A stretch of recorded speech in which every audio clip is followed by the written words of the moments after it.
অচেনা কোনো একটা রুমে নিজেকে শুয়ে থাকা অবস্থায় দেখতে পেলাম। হাতে অনেকগুলো সুচ, গলাতেও মোটা একটা পাইপ। একটু সময় নিয়ে বুঝতে পারলাম আমি কোনো হসপিটালের বেডে আছি। কিন্তু মাথায় আমার একটাই টেনশন, এখানে আমাকে কে নিয়ে আসলো আর কীভাবেই বা আমি বেঁচে গেলাম। হঠাৎ একটা সাদা কাপড় পরিহিত অল্প বয়সী মেয়ে এসে কী যেন দেখলো, দেখি দৌড়ে চলে গেল। আবার একটু পরে কয়েকজনকে সাথে নিয়ে রুমে প্রবেশ করলো। বুঝলাম নার্স আর ডাক্তার কি ডেকে আনতে গিয়েছিল। How do you feel, boy? I am feeling better doctor. Do you feel any pain in your head? Yes, a little bit, but not much. Alright. You stay here. I will let him know here brought you here. Okay doctor. Doctor চলে গেল। এবার nurse বলতে শুরু করলো। Good luck to you that after so many years you have come out of coma. How many years after the nurse and where am I now? You were in a coma after 4 long years and now you are in London City Hospital. Who broth me her? I don't know him, but he introduced you as his husband in the hospital. আর কিছুই ভাবতে পারছি না। কেমন যেন মাথাটা ব্যথা শুরু হয়ে গেল। একটা বিষয় খুব ভাবাচ্ছে আমাকে। আমি বাংলাদেশ থেকে লন্ডনে কিভাবে এলাম আর কে আমাকে নিয়ে আসলো? নার্স মনে হয় বুঝতে পেরেছে, তাই বলল, You calm down now and try to sleep it. You are not completely safe. Okay. Nurse চলে গেল আর আমি ভাবছি কি হতে পারে সে ব্যক্তি। সে কি আমাকে চেনে না? আর নিতে পারছি না। চোখগুলো বন্ধ হয়ে এলো এমনি, কিন্তু চোখে কোনো ঘুম নেই। পুরনো স্মৃতি মনে পড়ছে, বারে বার মনে পড়ছে। আর সারা শরীরে রক্তের চলাচলের মাত্রা বৃদ্ধি পেতে শুরু করে দিয়েছে। কিছু বন্ধু নামের বেইমানের জন্য আজ আমি কোথায়? আমার 4টা বছর নষ্ট, সেগুলো কি আমি ফিরে পাবো? না, ফিরে পাবো না। সময় ও স্রোত কখনো কারোর জন্য অপেক্ষা করে না, তেমনি আমিও ফিরে পাবো না। কিন্তু প্রতিশোধ তো নিতেই পারবো। এটা ভেবেই মুখে হাসি ফুটে উঠল। ও হ্যাঁ, আপনাদেরকে তো পরিচয়টাই দেওয়া হয়নি। আমি তৌফিক আপাতত, এতটুকু জেনে রাখুন। এখনও চোখ দুইটা বন্ধ করে রয়েছি। এমন সময় অনুভব করলাম কেউ একজন আমার মাথায় হাত বুলিয়ে দিচ্ছে। তাই চোখ একটু খুলে দেখলাম মাথার কাছে কেউ একজন আছে। হ্যাঁ, একটা বয়স্ক মহিলা। তাই চোখ খুলে তাকালাম তার দিকে। তারপর, আসসালামু আলাইকুম আন্টি। হঠাৎ করে আমার সালাম পেয়ে হয়তো তিনি কিছুটা ভয় পেয়েছেন, কিন্তু নিজেকে সামলিয়ে, ওয়ালাইকুম আসসালাম। তা বাবা, তুমি এখন কেমন বোধ করছো? আন্টি, আমি আল্লাহর রহমতে সুস্থ আছি। আলহামদুলিল্লাহ। আমার ছেলেটা তাহলে এখন সুস্থ? জি, কিন্তু আমার কিছু প্রশ্নের জবাব দিতে হবে আপনাকে। আমার ছেলের সব প্রশ্নের উত্তর আমি দিতে রাজি আছি। বলো, কি প্রশ্ন করতে চাও? আসলে আমার তো বেঁচে থাকার কথা নয়। ওরা আমার যে অবস্থা করেছিল, তাহলে বাঁচলাম কিভাবে? আর আর আপনি আমাকে কিভাবেই বা পেলেন? আন্টি মৃদু হেসে বলল, পাগল ছেলে, তোমার হায়াত ছিল তাই বেঁচে গেছো। আর দ্বিতীয়ত, আমি তোমাকে নিয়ে আসিনি, আমার একমাত্র মেয়ে হুবাইরা তোমাকে নিয়ে এসেছে, তারপর নিজে তোমার চিকিৎসা করেছে। বুঝলাম, কিন্তু পেলেন কই আমাকে? তোমাকে আমার মেয়ে বাংলাদেশের চট্টগ্রাম পতেঙ্গা সমুদ্র কিনারায় পেয়েছিল। সেখানে তোমার দেহ দেখে সবাই ভয় পেয়ে গিয়েছিল, কিন্তু আমার মেয়ে তোমাকে একটা নাবিকের সাহায্যে জরুরি জাহাজ অ্যাম্বুলেন্সে এখানে নিয়ে আসে, তারপর নিজেই চিকিৎসা করেছে। আন্টি, আপনারা আসলে যা করলেন তার কোনো জবাব নেই। সত্যি আন্টি, আপনারা অনেক অনেক ভালো। আন্টি কিছুটা রেগে বলল, এই, এত কিসের আন্টি আন্টি করছিস? আমি তোর মুখ থেকে মা ডাক শুনতে চাই। আমার তোর মতো ছেলে ছিল, এই দেশের সৈনিক। রিপিট, এই, এত কিসের আন্টি আন্টি করছিস? আমি তোর মুখ থেকে মা ডাক শুনতে চাই। আমার তোর মতো ছেলে ছিল, এই দেশের সৈনিক, কিন্তু যুদ্ধে মারা গিয়েছে। তারপর তোকে দেখে আমার খুব ভালো লাগে, তাই তো তোকে আমার নিজের ছেলের চেয়েও বেশি ভালোবাসি আর সেবা করেছি। আর তুই কিনা আমাকে আন্টি বলিস? মা বলবি, মা। আন্টি চোখের পানি দেখে নিজেকে সামলানো কষ্টকর, তাই মা।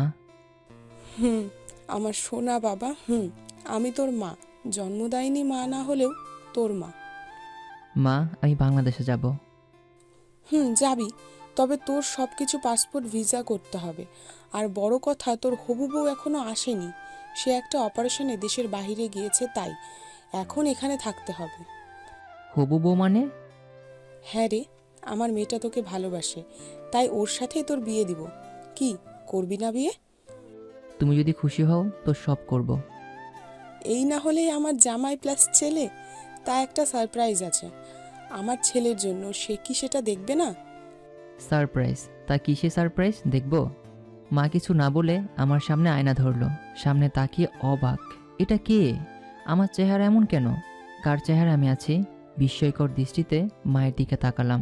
মা কিছুটা হেসে বলল, এটা তোর সারপ্রাইজ, আর তোর চেহারাটা আমার মেয়ের মন মতো করে দিয়েছে, তার স্বপ্নের রাজকুমার করে তুলেছে তোকে। বাহ, তাহলে তো বেশ ভালোই হলো। শালা, প্রতিশোধ তোদের সামনে থেকে নিব, যেমন তোরা করেছিলি। কেমন লাগছে তোকে? একদম রূপকথার রাজকুমারদের মতো। বাবা এখন ঘুমাও, আমি আসি, তোকে নিয়ে যাওয়ার ব্যবস্থা করি। আগামীকাল তোর মুখের মধ্যে থেকে এই পাইপ বের করবে, তখন নিজে হাতে খাইয়ে দিব, কেমন? ঠিক আছে। মা ডাকটা শুনে দ্রুত আমার দিকে তাকালো। তারপর, কিছু বলবি বাবা? আমার বাংলাদেশে যাওয়ার ব্যবস্থা করবে তো? মা কিছুটা হেসে বলল, করব, তবে তোর বউয়ের থেকে আগে অনুমতি নিতে হবে, তারপর। মা চলে গেল। আমিও শুয়ে পড়লাম। একটু পর নার্স এসে আমার কিসের জন্য একটা ইঞ্জেকশন পুশ করে চলে গেল। আস্তে আস্তে ঘুমিয়ে পড়লাম। এই দিকে, বস, 4 বছর তো হলোই, তবুও আপনি একটা লাশ খুঁজে বেড়াচ্ছেন কেন সারা দেশে? তুই হয়তো ভুলে গেছিস ওকে কেন খুঁজছি আমরা। তোদের একটা ভুলের জন্য ও যদি বেঁচে যায় তাহলে আমাদের কি হবে ভেবেছিস? আরে বাবা, এত ভয় পাচ্ছ কেন? তোমার মেয়ে আছে না? শালাকে একবার বাঁচিয়ে গেলে দ্বিতীয়বার বাঁচবে না। হ্যাঁ রে মা, কিন্তু এই দেহান কি করছো? মেরে লাশ ফেলে দিল নদীতে। আরে ওকে দাফন করলেই তো হতো, আর টেনশন থাকতো না। এই বাংলাদেশে আমি আমার সাম্রাজ্য তৈরি করব, যার রাজকন্যা হবে আমার মামুনি দিয়া। আচ্ছা বস, আপনি শিওর কি করে হচ্ছেন যে কিং এখনো বেঁচে আছে? জানি না, তবে কেমন যেন মনে হচ্ছে ও আসবে। হ্যাঁ আসবে, আবার আসবে ও। বস, আসলে ওর সামনেই ওর মাকে মেরে দিব। শালি 4টা বছর ধরে আমাদের খাবার খাচ্ছে। এটাই তো আমাদের মূল অস্ত্র, কিংকে দমানোর। যা তোরা, আর তিয়া মামুনি তুমিও যাও। আর একদিকে, আর কত এভাবে পালিয়ে বেড়াবো? আর কত আমাদের ভাইটাকে তো নির্মমভাবে হত্যা করেছে ওই মিসা। ও এখনো বেঁচে আছে, ওর চেয়ে বড় কষ্ট আর কি হতে পারে বল? ভাই, আপনি কি ভুলে গেছেন কিংকে মারতে হলে সামনে থেকে মারতে হয়? আর আমাদের কিংকে তো ধোঁকা দিয়ে মারা হয়েছে। আমার মনে হচ্ছে বস, আমাদের কিং এখনও বেঁচে আছে এবং আসবে। হ্যাঁ, তিনি আসবে বস। এসব এতিম বাচ্চাদের জন্য হলেও তিনি আসবেন। হ্যাঁ সিহাব, হ্যাঁ আসবে, আমাদের কিং আসবে। যখন কিং আসবে পুরো দেশে রক্তের বন্যা বইবে। ভাই, আমাদের কিং কখনোই আমাদের ছেড়ে যেতে পারে না। জানেনই তো আমাদের কিংয়ের হাজার রং রয়েছে। শুধু মিসা ওপরের রংটাকে মেরে নিচের ডেভিল সত্তাকে জাগিয়ে দিয়েছে। হ্যাঁ রে। সাকিব চোখের পানি ছেড়ে দিয়ে, ভাই এখন সবাইকে খাবার দিন। আজ যে আমাদের কিংয়ের নিখোঁজ হওয়ার 4 বছর পূর্ণ হলো। সাকিব আর শিহাব চোখের পানি মুছে খাবার দিতে লাগলো। সাথে আরও জন 50-এর বেশি ক্রু। এদিকে আমি পরম শান্তিতে চোখ দুটা বন্ধ করে ঘুমিয়ে গেলাম। ঘুমিয়েছি কিনা জানি না, তবে আমি সব কিছু শুনতে পারছি। কেউ একজন বলছে, বাবা তুই কোথায় গেলি? আমাকে এখান থেকে বের কর বাবা, আমি যে কষ্টে আছি। হঠাৎ চোখ খুলে মুখ দিয়ে বেরিয়ে এলো মা। আমি তো ভুলেই গিয়েছিলাম, আমার মাকে তো বাঁচাতে হবে।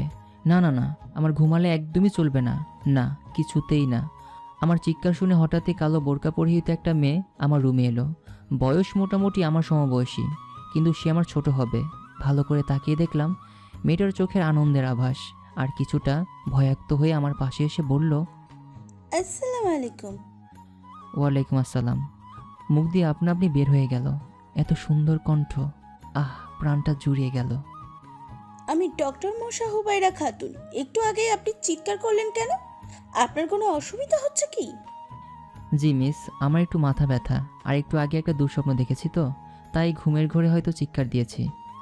হুমায়রা মনে মনে কি যেন অনেকক্ষণ বিড়বিড় করে আমার দিকে তাকিয়ে 3বার ফু দিল। বুঝলাম আয়াতুল কুরসি পড়ল। বুঝেও জিজ্ঞাসা করলাম, এটা কি হলো? হুমায়রা আমার দিকে লাজুক ভঙ্গিতে তাকালো, তারপর বলল, আপনার উপর শয়তান ভর করেছে, আর সেই শয়তানই আপনাকে ভরকে দিচ্ছে, আপনাকে হতাশায় ফেলছে। তাই আমি আয়াতুল কুরসি পড়ে আপনাকে ফু দিলাম, যাতে শয়তান চলে যায়। তা আপনাকে তো দেখতেই পারলাম না এখনো। দেখবো মিস্টার কিং, দেখবো, তবে সেটা সময় হলে। কিং? কিসের কিং? এই শুনুন, আমার কাছ থেকে লুকিয়ে লাভ নেই, আমি সবই জানি। আমি বাংলাদেশে একটা মাস ছিলাম, আর সেই 1 মাসে আপনাকে আমি চিনে ফেলেছি। কিন্তু আপনাকে এমন করে ফেলে চলে গেছে কে? ও, তার মানে আপনি আমার হবু বউ, তাই তো? জি হ্যাঁ, ঠিক ধরেছেন। আমি আপনাকে বিয়ে করতে চাই, করবেন আমাকে বিয়ে? হুমায়রা, তুমি তো সবই জানো, তবুও কেন আমার জীবনে আসতে চাও তুমি? দেখুন, আমি আপনাকে পছন্দ করি, আর বেশিরভাগ পছন্দ করি আপনার কাজকে। আমি শুনেছি আপনি এই কিং হয়েছেন একটা কারণে, আর সেটা হলো এতিম আর সুবিধাবঞ্চিত লোকদের সাহায্যের জন্য। তার মানে আপনি আমার কাজকে ভালোবাসেন, আমাকে নয়?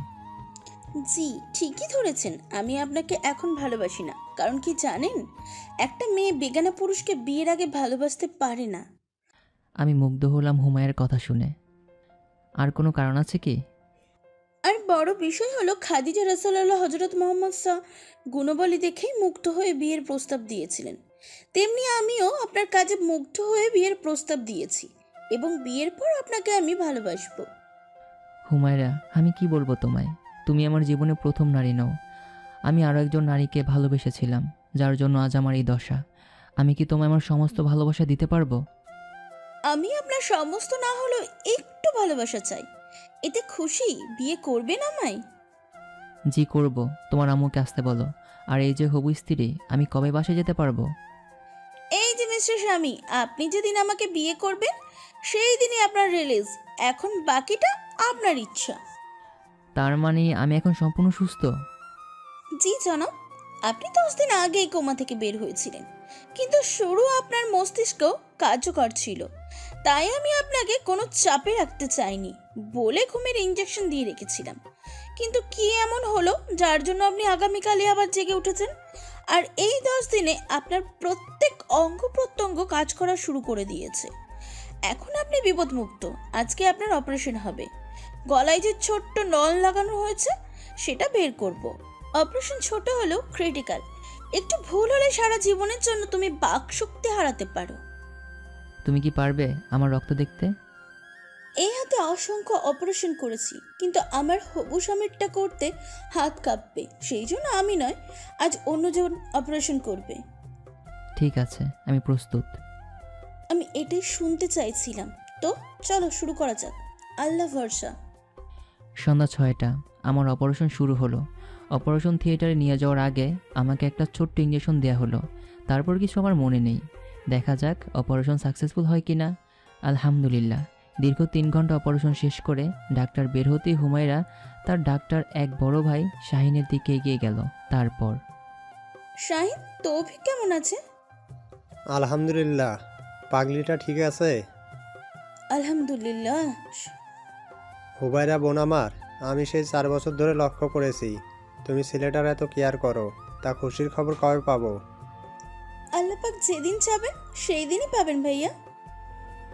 পাগলি, শোনো, ও এখন কথা বলতে পারবে না, সাথে একদিন কিছু খেতেও। আর একটু পর জ্ঞান ফিরবে। তারপর কি করতে হবে তা তুমি করবে। আমি আসি। ঠিক আছে ভাইয়া। ডাক্তার চলে গেল। আমাকে একটু পর কেবিনে শিফট করা হলো। এখন আমি সেন্সলেস, কারণ আমার হবু স্ত্রী আমাকে কষ্টেই দেখতে চায় না। তাই অজ্ঞান অবস্থাতেই একদিন পার করে দিয়েছে। পরের দিন ভোরে আমার ঘুমটা ভেঙে গেল। পাশে কেউই নেই, তাই ধীরে ধীরে উঠে বসতে চেষ্টা করলাম, কিন্তু পারলাম না। গলায় একটু ব্যথা, এদিকে পানির পিপাসাও পেয়েছে। চারদিকে চোখ ঘুরিয়ে শেষের দিকে তাকাতেই চোখটা আটকে গেল। মনে হলো কেউ একজন জায়নামাজে বসে মোনাজাত করছে।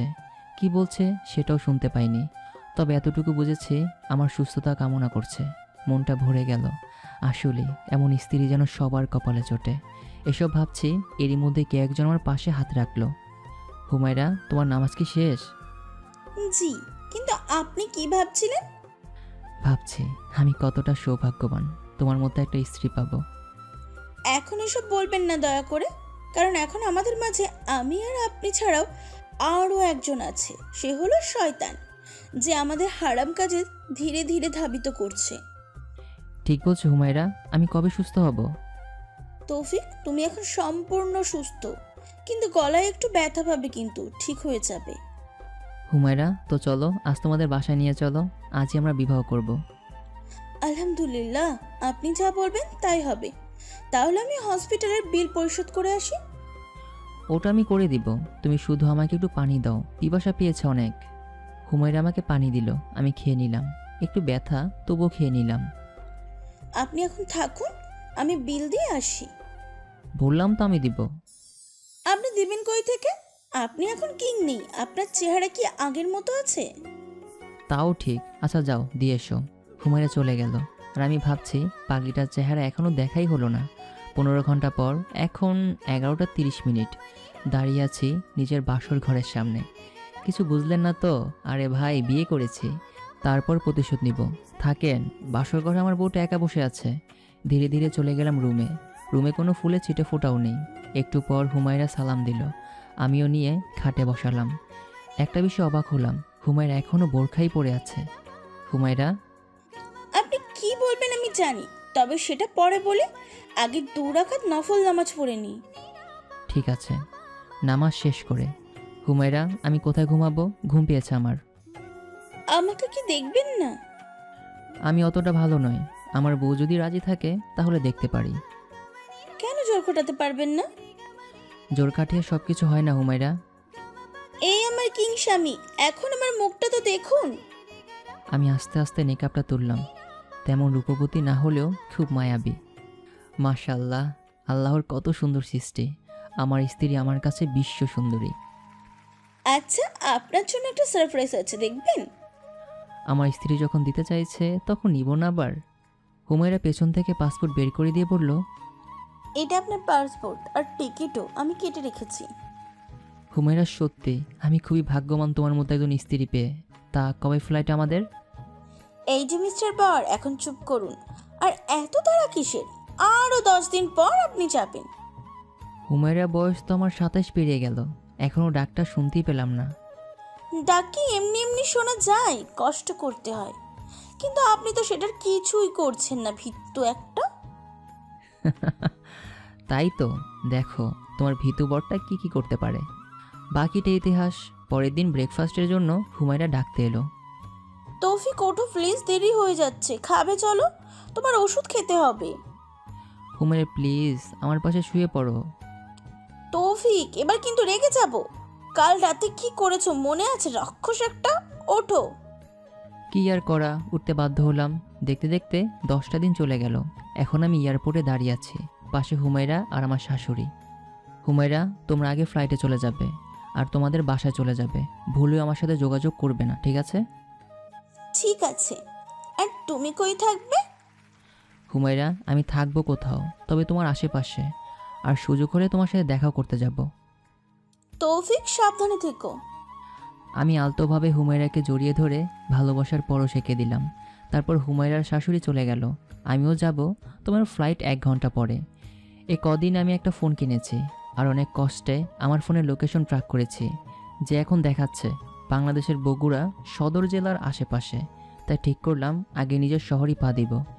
একটু পর স্পিকারে অ্যানাউন্সমেন্টে বলে দেওয়া হলো, বাংলাদেশের দ্বিতীয় ফ্লাইট আর মাত্র 10 মিনিট বাকি, আপনারা দয়া করে বিমানে উঠুন। কথায় আছে, সময় ও স্রোত কখনো কারোর জন্য অপেক্ষা করে না।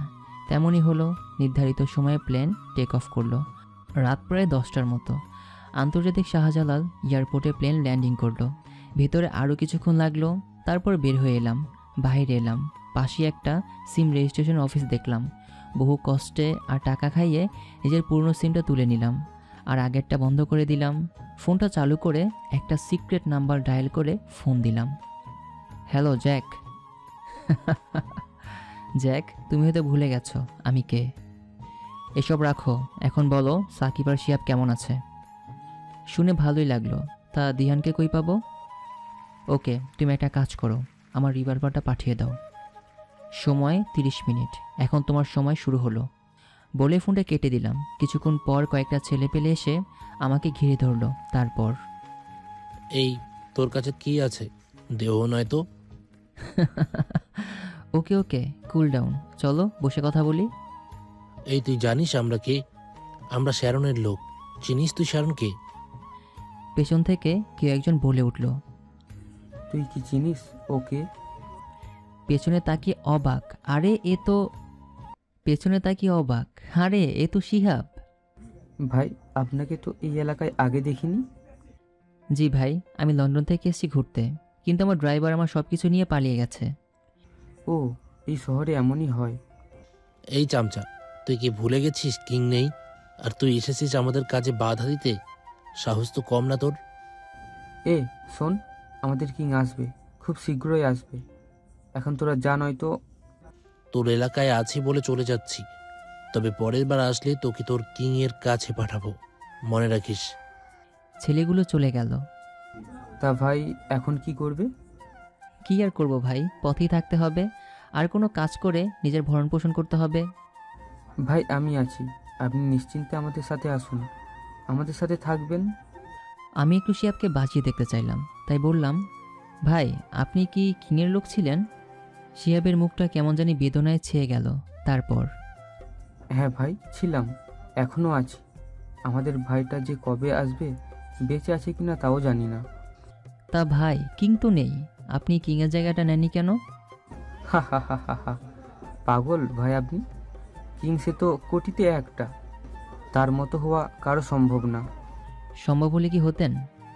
ভাই রে, তোকে কি বলি, আমি ছিলাম এতিম টোকাই। কিং ভাই আমাকে রাস্তার টোকাই থেকে এই শহর শিহাব বানিয়েছে। তার সাথে বেইমানি করি কিভাবে? ভাই আমি শুনেছি কিংয়ের সাথে নাকি তার কিছু আপন লোকজন ছিল, তারা কে কে আপনি কি জানেন? জানি, তবে তাদের সাথে টক্কর দেয় না। আমরা এখন কিং ভাইয়ের শেষ সম্বল, তার এটিমখানা খুব কষ্টে চালাচ্ছি। এখন থেকে তুমিও ওখানে থাকবে। এতিমখানায় কেন? আপনাদের বাড়ি নেই? ছিল, তবে ওটা বন্ধক দিয়ে টাকা তুলেছি এই এতিমখানা চালানোর জন্য। আচ্ছা, কিং যদি অন্য রূপে আসে চিনতে পারবেন তাকে? হ্যাঁ চিনব। কিভাবে? তার পায়ের তলায় পুরোটা আগুনে পোড়া। আমি চুপচাপ একটা টেবিলে বসে জুতাটা খুলে শিহাবের দিকে বাড়ালাম। শিহাব অপলকভাবে চেয়ে রয়েছে, তার চোখে আমি দেখছি শ্রদ্ধার ভালোবাসার পানি।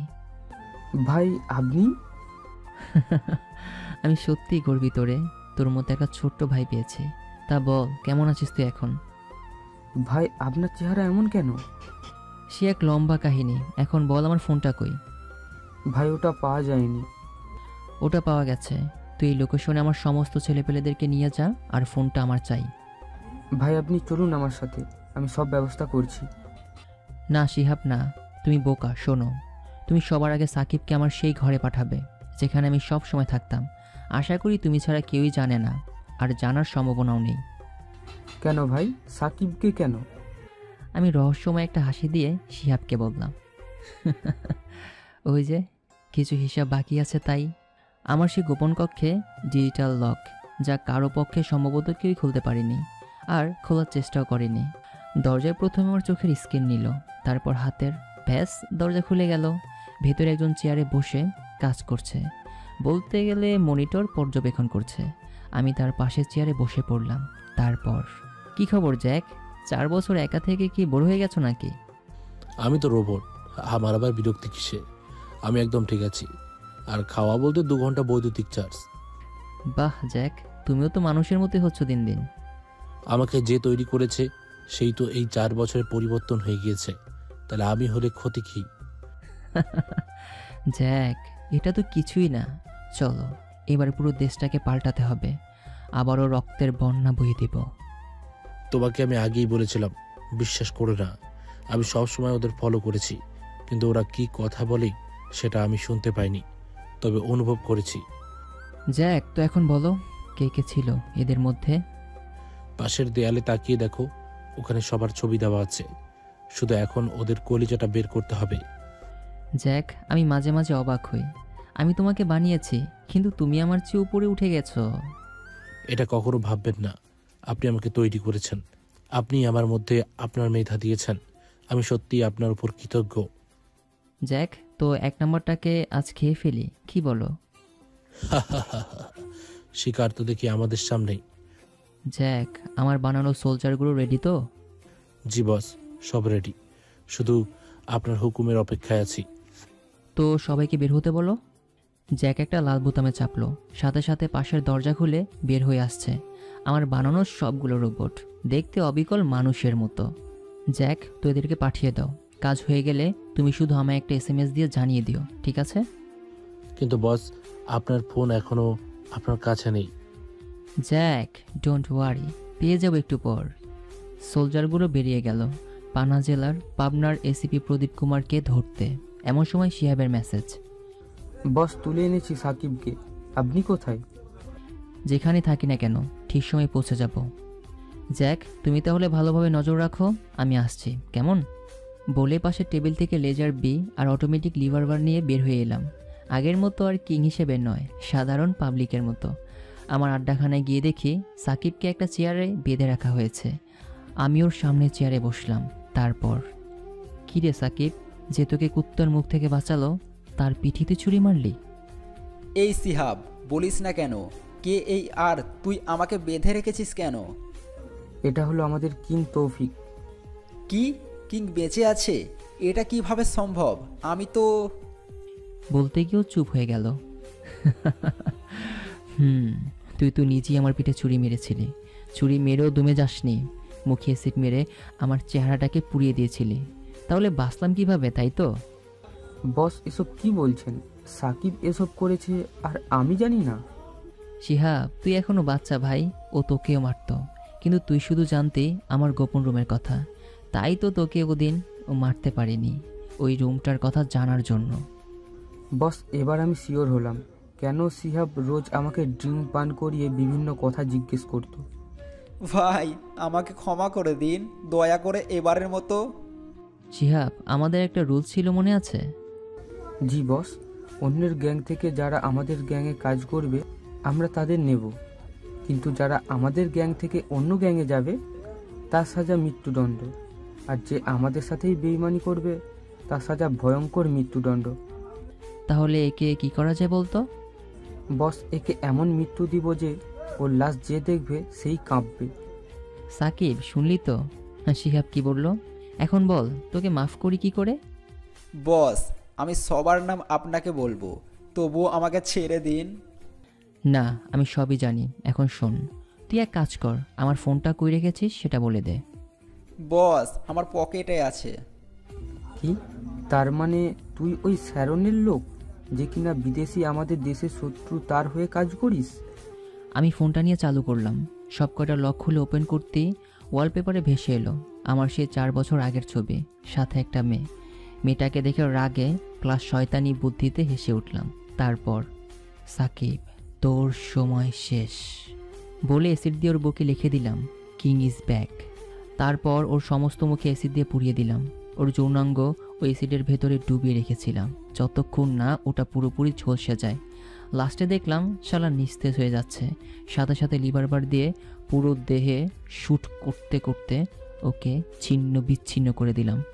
শেষে লেজার বিম দিয়ে পরপর চোখ দুটো গুলিয়ে দিলাম। ব্যাস, ওর প্রাণভমরাটা উড়ে গেল কোনো একটা দূরজানায়। বস, এখন একে কি করব? শ্যারনের আড্ডাখানা সামনে রেখে আসবি। ঠিক আছে বস।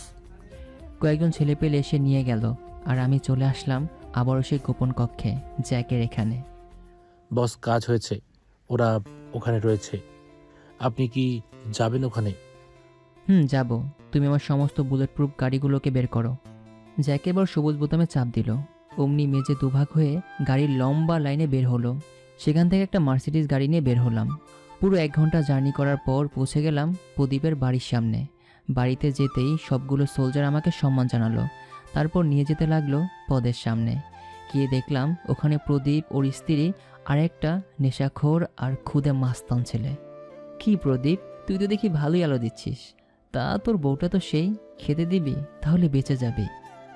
এই কুত্তার বাচ্চা, জানিস আমি কে? আমার বউয়ের দিকে চোখ তুলিস? একবার খালি তুলে দেখ, তোকে ছিঁড়ে ফেলবো। তাই নাকি? তো দেখ কি করি। যদিও হিন্দুদের আমি সম্মান করি, তারা মানুষ, তবুও তোর বউ মাল, একটা খাসা মাল বলতে হবে। বলে প্রদীপের সামনে ঝাঁপিয়ে পড়লাম ওর বউয়ের উপরে। বাঁচাও, বাঁচাও, ছেড়ে দে বলছি, ছেড়ে দে।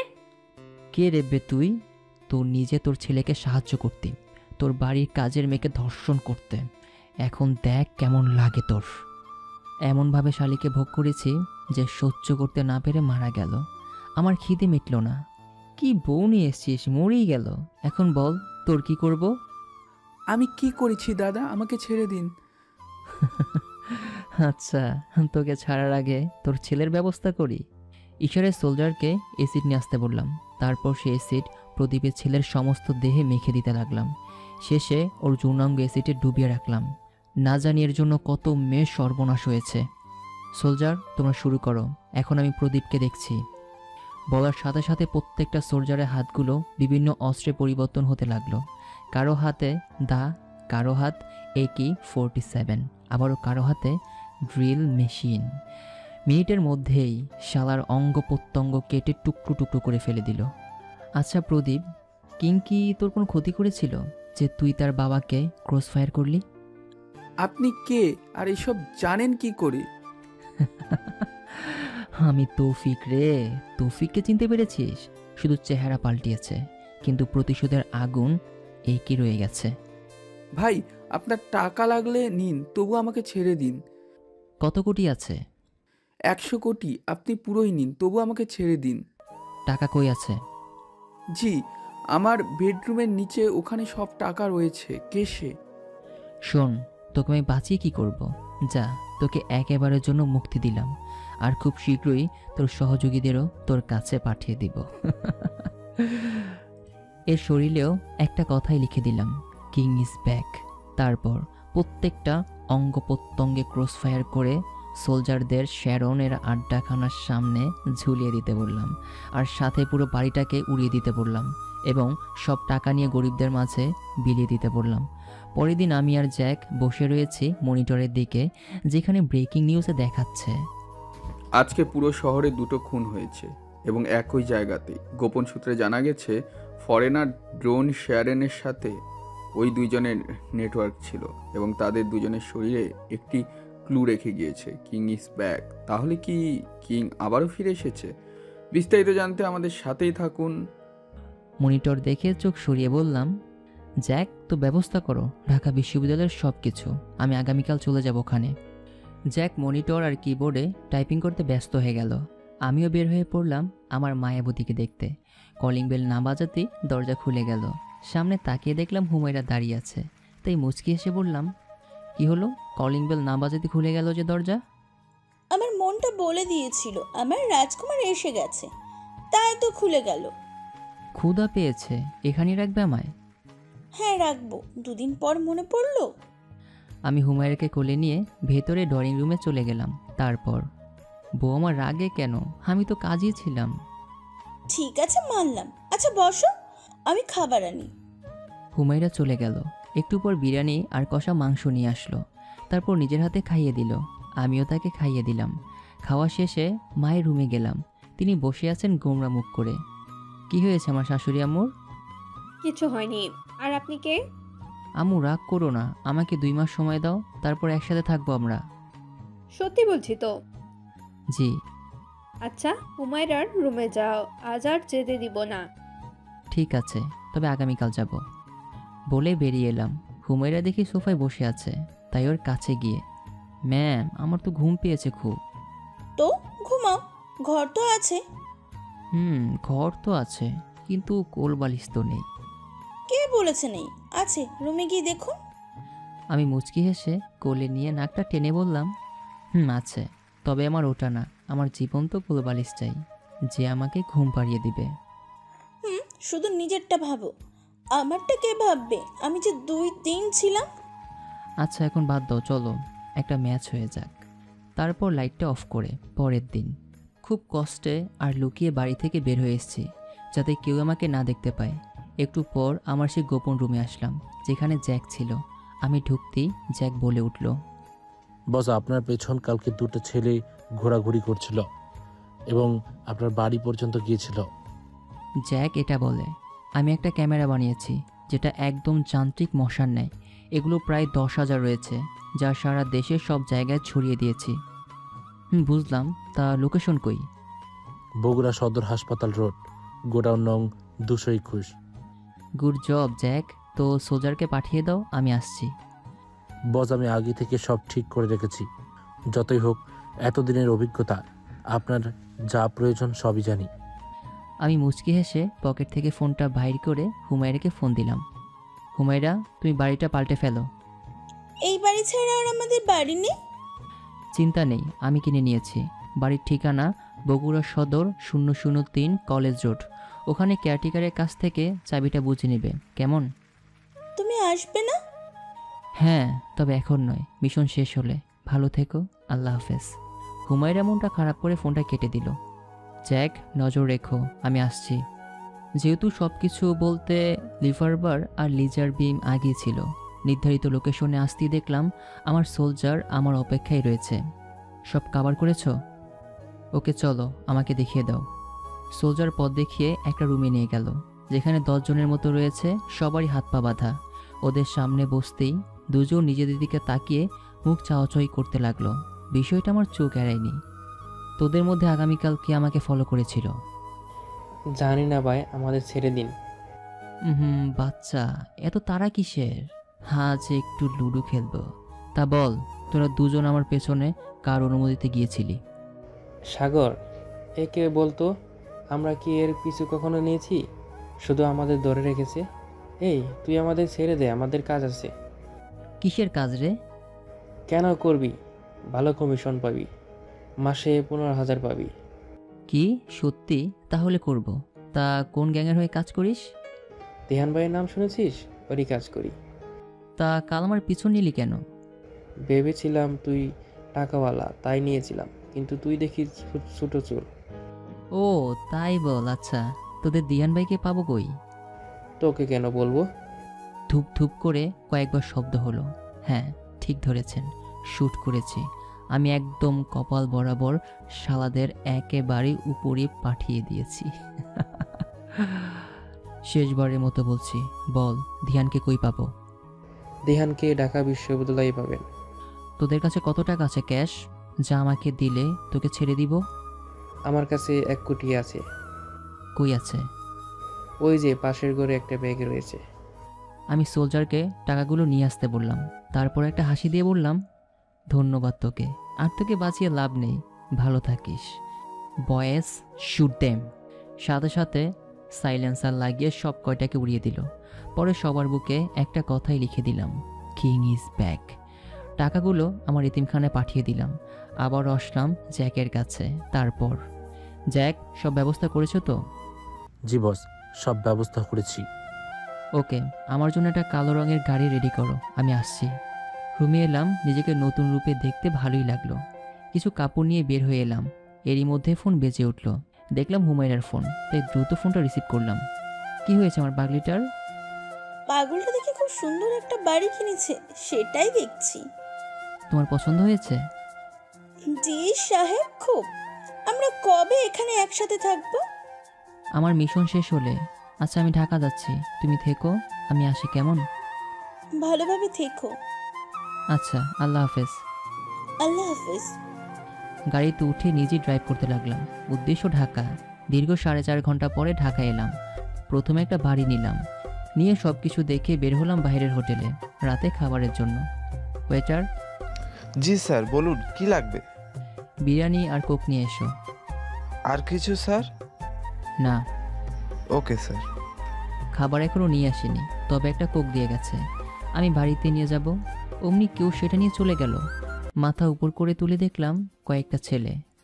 কি রে, কোক নিলি কেন আমার? এই, তুই চিনিস আমাকে? কলার ছাড়। কেন বে শালা, তোকে তো।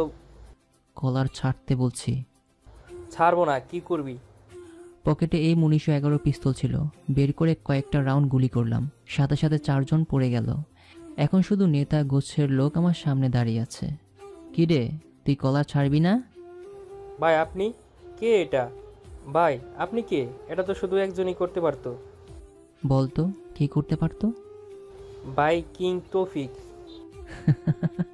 মনে রেখেছিস তবে। আরে পাগলা, চেহারাটা বদলিয়েছি, কিন্তু আগের চরিত্রটা এখনো আগের মতোই আছে, থাক। বলে কপাল বরাবর শ্যুট করে দিলাম। সাইলেন্সার লাগানো ছিল বলে কোনো শব্দই হয়নি, এমনকি ওয়েটারও আসেনি, ভয়ে পালিয়ে গেছে। একটু পর শিহাব এলো। দেরি হলো কেন? বস, রাস্তায় জ্যাম ছিল। সব কটাকে কলেজের সামনে ফেলে আয়। ওকে বস। শিহাব চলে গেল আর আমি নিজেই ফ্রেশ হয়ে হোটেল থেকে খাবারগুলো খেতে লাগলাম। খাওয়া শেষে টেবিলে টাকা রেখে বের হয়ে এলাম। বাড়িতে এসে বিছানায় শুয়ে পড়তেই চোখটা লেগে এলো। এদিকে দিহান দৌড়ে দিয়ার কাছে গিয়ে বলল, দিয়া ম্যাম, আজ আমাদের কয়েকটা ছেলেকে কে যেন মেরে ফেলেছে, আর লাশগুলো কলেজের সামনে ফেলে দিয়ে গেছে। কি বলিস? মনে হয় কোনো নতুন গ্যাং জন্ম নিয়েছে। শালাদের পুঁতে ফেলবো। তুই যা, আর বাবাকে বলার দরকার নেই। Okay ma'am. দিহান চলে গেল। দিয়া ঘরে শুয়ে ভাবছে, আমার লোককে কে মারবে? আমি যা ভাবছি তা কি সত্যি? কিঙ্কি আসবে? আসলে তো আমাদের রক্ষা নেই। না, ওকে আমি একবার নিজেই মারবো। পরের দিন কলেজে কালো রঙের টয়োটা ফিল্টার গাড়ি ঢুকতে দেখে সবাই চেয়ে রইল। তার মধ্যে দিয়াও ছিল। গাড়িটি সোজা মাঠে এসে থেমে গেল। তারপর ভেতর থেকে কেউ একজন বের হলো। পরনে কালো জিন্স প্যান্ট, কালো টি শার্ট, হাতে ব্যান্ডের ঘড়ি, আর চুলগুলো স্টাইল করে উপরের দিকে করে রাখা। গায়ের রং একদম ফর্সা। এক কথায় ক্রাশ। এটা আমি স্থির পায়ে সবার দিকে তাকিয়ে মুচকি এসে আবারও হাঁটতে লাগলাম সামনের দিকে। মাঠ পার হয়ে সোজা অধ্যাপকের রুমে গিয়ে নিজের সব কিছু ঠিকঠাক করতে লাগলাম। এদিকে দিয়াকে আমার দিকে হাঁ করে থাকতে দেখে দিয়ার বান্ধবী হিয়া বলল, এই কি হলো, তোরা ওভাবে কি দেখিস? ক্রাশ খেয়েছি রে, একেই তোর দুলাভাই বানাবো। ভালো ছেলেটা, কি মানাবে? জোর করে করব, নয়তো সোজা উপরে পাঠিয়ে দিব। হিয়া জানে দিয়া ভালো নয়, তবুও ইফটিজিং থেকে বাঁচতে বন্ধুত্ব করেছে আর কি। ক্লাসে এসে বসলাম। একটু পর দিহান এলো সোজা আমার সামনে। এই, তুই কই থেকে বলতো আসলি, আর আমার ক্রাশটাকে নিজের করে নিলি? ভাই কলার ছাড়ো। আর আমি কি করেছি? শালা চিনিস আমাকে? আমি তোর বাপ, মিশার ডান হাত, আর আমার সামনে উঁচু গলায় কথা বলিস? সাহস তো কম না? কাজটা কি তুই ঠিক করলি? পরে কিন্তু পস্তাবি। তবে রে, বলে মারতে লাগলো। আমি একটু মার হজম করে সবার দিকে তাকালাম। ওরা মেরে চলে গেল। তার আরও একটু পর দিয়ে এলো আমার সামনে। এই, তোর নাম কি? রাহাত আমার নাম। অন্যটা বললাম। তৌফিক বললে আবার সন্দেহ করবে। প্রেম করিস? জি না। গুড। আমাকে তোর পছন্দ হয়েছে?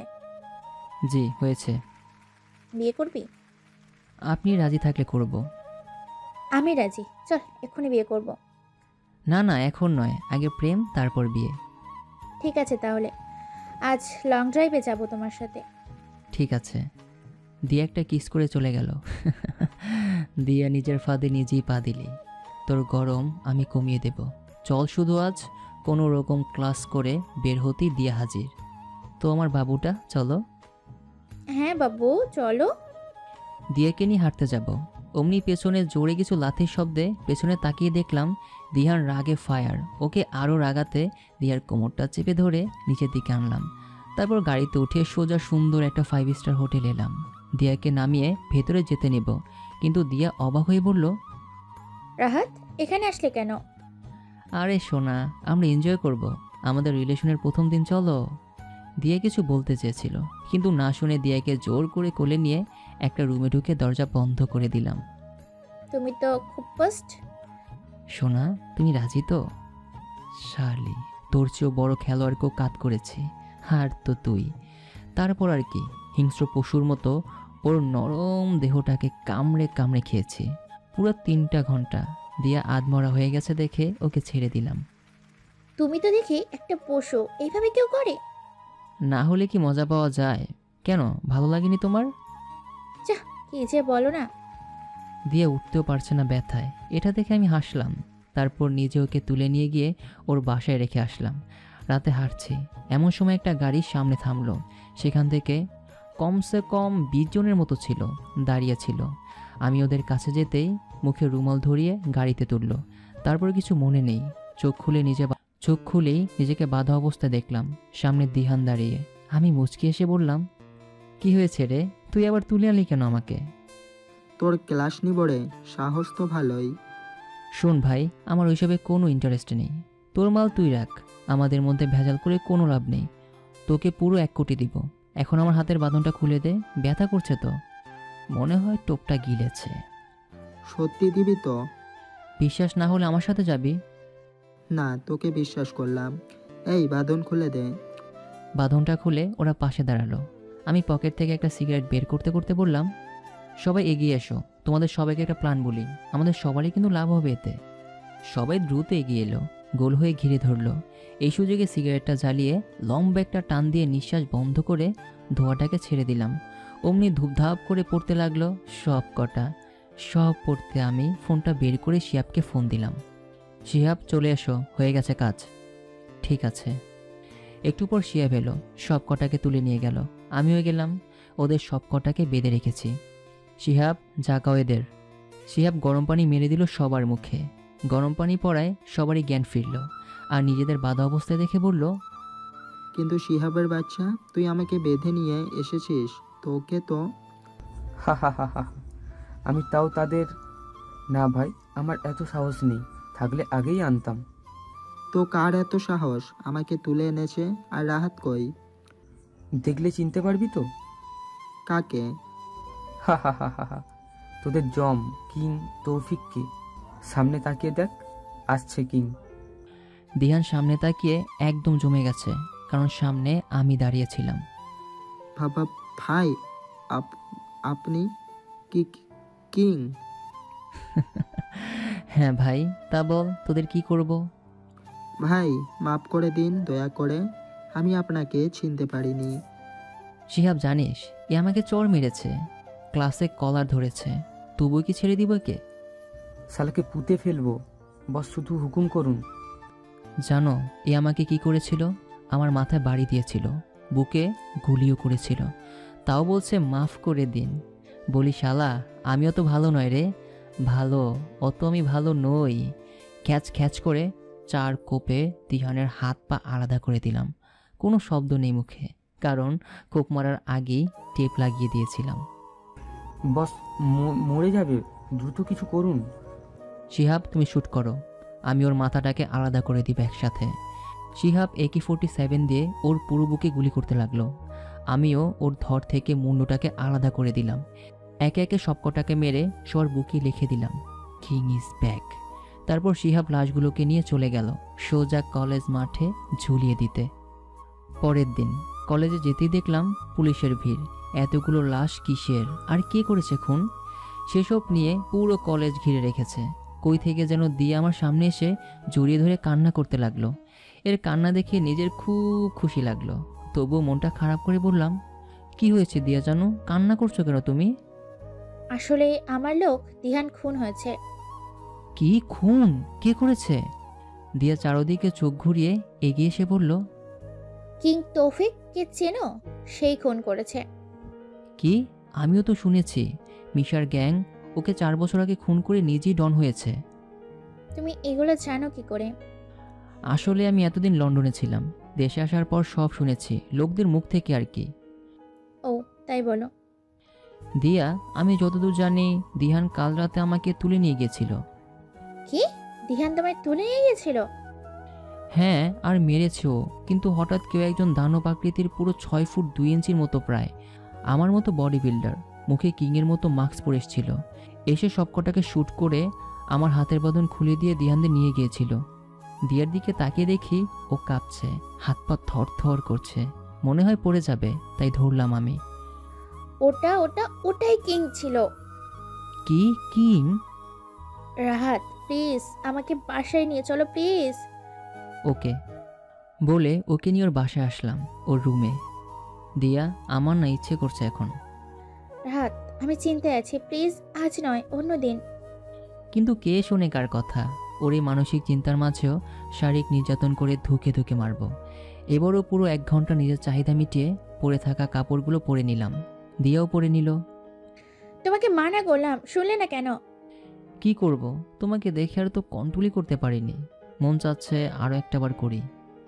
রাহাত তুমিও না, বদমাইশ। শোনো, আমার এখানে এসো, বসো। ভদ্র ছেলের মতো বসলাম। আসলে রাহাত, কিং আমাকেও মারবে। কিং তো ভালো, তোমাকে মারবে কেন? আসলে আমি কিং এর সাথে প্রেমের অভিনয় করে আমার বাবা মাকে মারতে সাহায্য করেছি। কি? ওর থেকে উঠে এসে তার মানে তোমার বাবাই মিশা? হুম।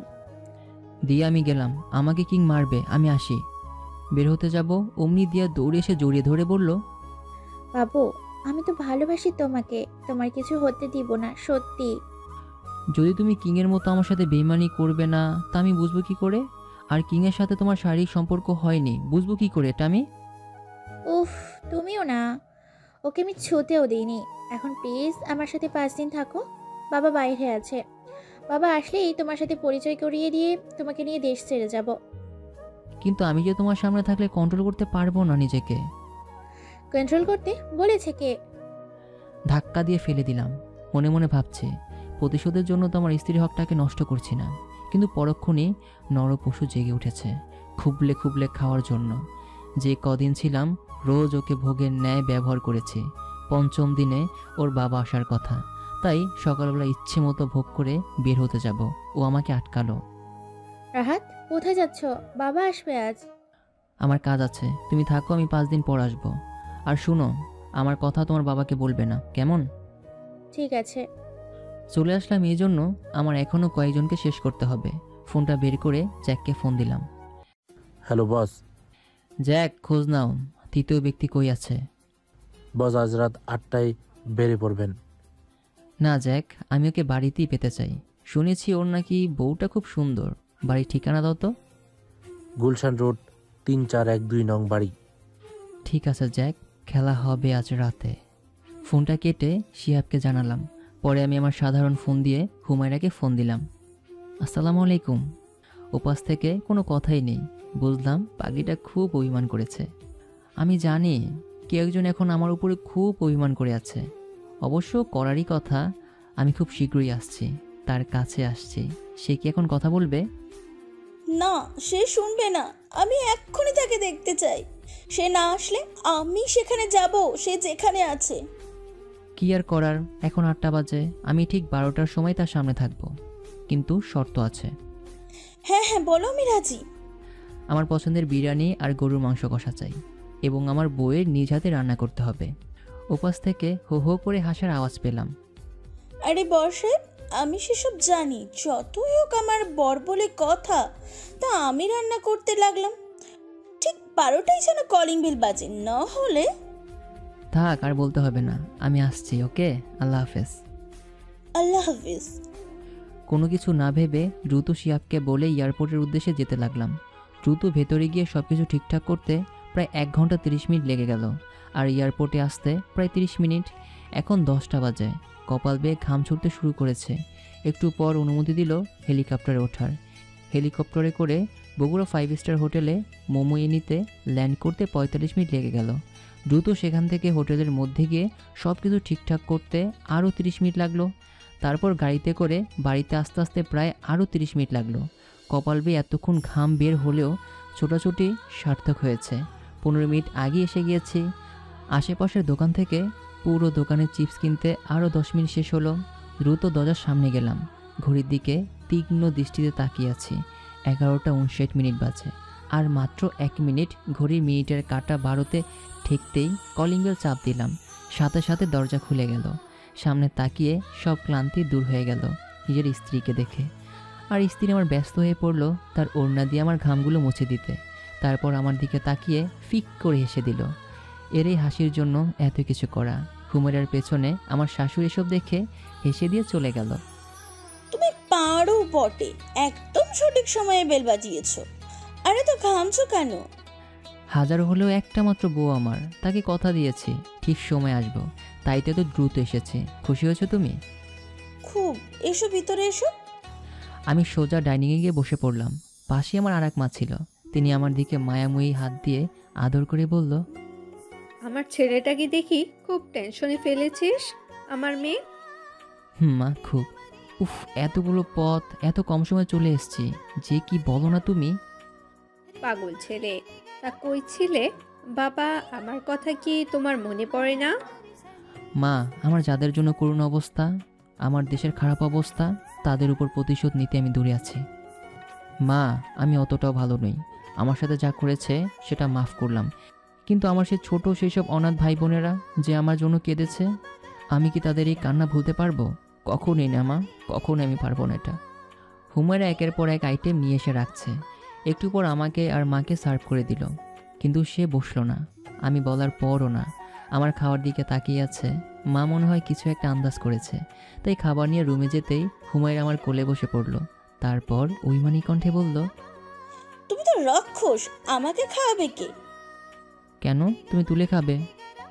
এই হনুমান, তুমি থাকতে আমি কেন তুলে খাবো? তুমি তুলে খাওয়াও।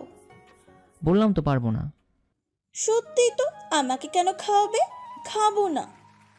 কাঁদো কাঁদো করে কথাটা বলে উঠতে যাবে, অমনি কোলে বসিয়ে গালে হালকা কামড় দিয়ে বললাম, আমার বউটা তো দেখি খুব অভিমানী। আমি তোমার বউকে একটু রাগাতে চেয়েছিলাম, কিন্তু সে মন খারাপ করবে জানলে বলতামই না আমি এটা।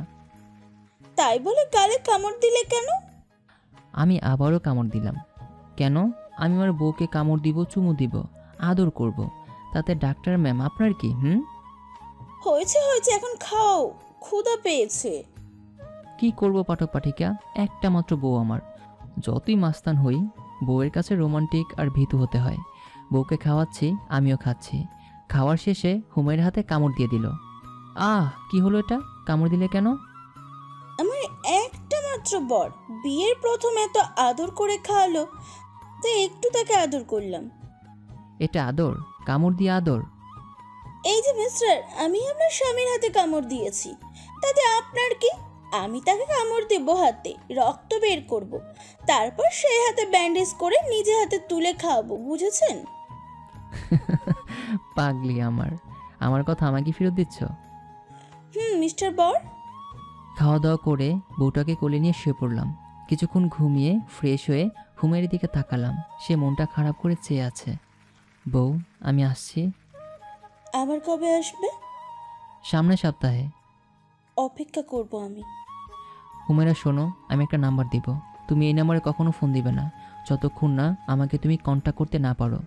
2 থেকে 3 দিন অপেক্ষা করবে, তারপরও আমার নাম্বার বন্ধ পেলে এই নাম্বারে ফোন দিবে। এ তোমাকে সব বলে দিবে, এবং যদি বলে আমার কিছু হয়েছে, তো মাথা ঠান্ডা করে তাকে জিজ্ঞাসা করবে সেখানে যাওয়া যাবে তো। যদি বলে হ্যাঁ, তবেই তুমি যাবে, নয়তো না। ঠিক আছে। মায়ের কাছ থেকে বিদায় নিলাম। বাড়ি থেকে বের হব, তাই হুমায়রা এগিয়ে দিতে এলো। ওকে আলতো করে জড়িয়ে ধরে একটা চুমু দিলাম। ও আমার দিকে একটা টিফিন এগিয়ে দিয়ে বলল, এটা পৌঁছিয়ে খাবেন। বউ যখন বলেছে তখন তো খাবই। মুচকি এসে বের হয়ে এলাম। ঢাকায় আসতে প্রায় 4 ঘন্টা লেগে গেল। তারপর ফোনটা চালু করতেই শিহাবের ফোন আসলো। বস, আমি আপনার বাড়ির সামনে আছি। কি বলিস? ছদ্মবেশে আছিস কি? জি ভাই। ঠিক আছে, আসছি আমি। বাসায় গিয়ে দেখি শিহাব দাঁড়িয়ে আছে। দেখে মনে হলো কিছু খায়নি, মুখটা অনেক শুকনো। তাই ওকে ফ্রেশ হয়ে আসতে বলে খাবারগুলো গরম করে নিয়ে এলাম। বউ দেখি 3 থেকে 4 জনের খাবার দিয়েছে। ওখান থেকে আমি কিছু নিয়ে শিহাবকে সব দিলাম। মনে হয় পাগলটা কিছুই খায়নি। শিহাব দ্রুত খেতে লাগলো। এটা দেখে মনে পড়ে গেল সেই দিন সন্ধ্যার কথা। ছোট ছোট ছিনতাই করতাম, আর সেখান থেকে টাকা জমিয়ে পিস্তল কিনেছিলাম। ভালো টাকাওয়ালাও হয়েছিলাম। সাকিব আর আমি ওইসব করতাম। তখন থেকেই বুঝতাম সাকিব কিং হতে চায়, তবুও না বোঝার ভান করতাম। তো সেই দিন বৃষ্টি হচ্ছিল। ছিনতাইয়ের সময় পুলিশ দেখে ফেলে, আর আমি পালিয়ে আসি। কিন্তু পথমধ্যে আসার সময় দেখলাম একটা 15 বছরের ছেলেকে একটা দোকানে মারছে।